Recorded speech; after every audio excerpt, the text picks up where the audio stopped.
और आइए अब देख लेते हैं चुनावी हलचल की 20 बड़ी खबरें।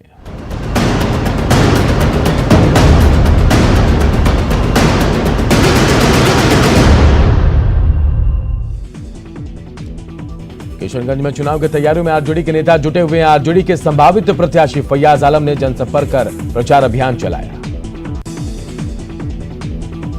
मुजफ्फरपुर में लगभग 46,000 महिलाओं का नाम मतदाता सूची में दर्ज नहीं है। वयस्क और योग्य होने के बावजूद वोट देने के वो अपने अधिकार से वंचित हैं।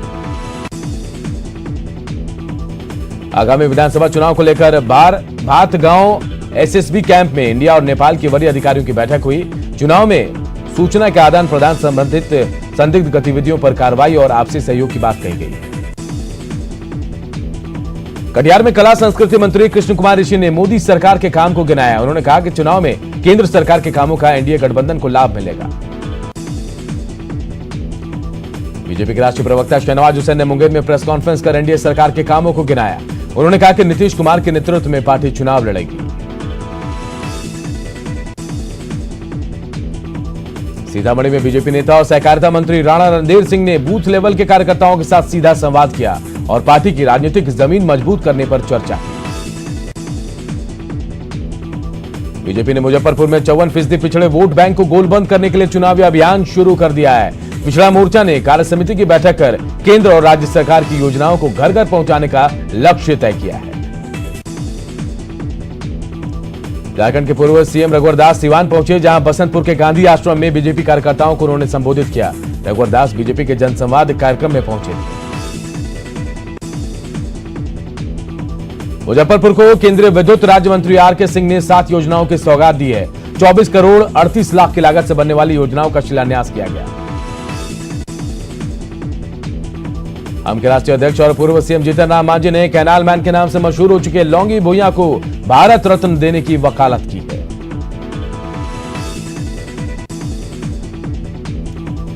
दिवंगत पूर्व केंद्रीय मंत्री रघुवंश प्रसाद सिंह के मरणोपरांत उन्हें भारत रत्न देने की मांग तेज हो गई है। इसके लिए महावीर की धरती वैशाली से हस्ताक्षर अभियान की शुरुआत हुई है।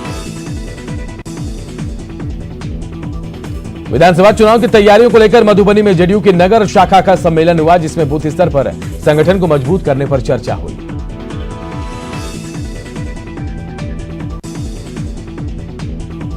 रोहतास के नोखा में पूर्व विधायक रामेश्वर चौरसिया ने कहा कि बिहार विधानसभा चुनाव से पहले महागठबंधन सहित आरजेडी पूरी तरह से बिखर जाएगा।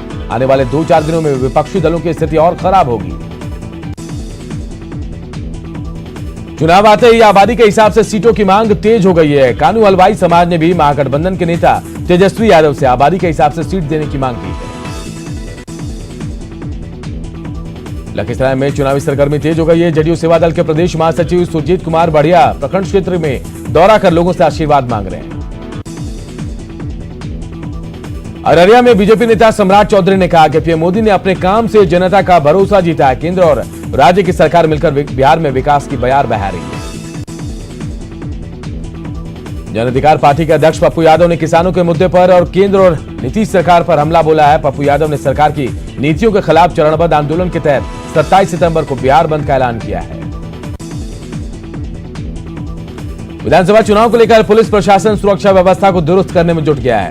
दरभंगा में आईजी अजिताभ कुमार और मुजफ्फरपुर के आईजी गणेश कुमार ने संयुक्त बैठक की। औरंगाबाद में सदर एसडीओ ने चुनाव को लेकर सेक्टर पदाधिकारियों और पुलिस पदाधिकारियों के साथ बैठक की और चुनाव की तैयारियों की समीक्षा की।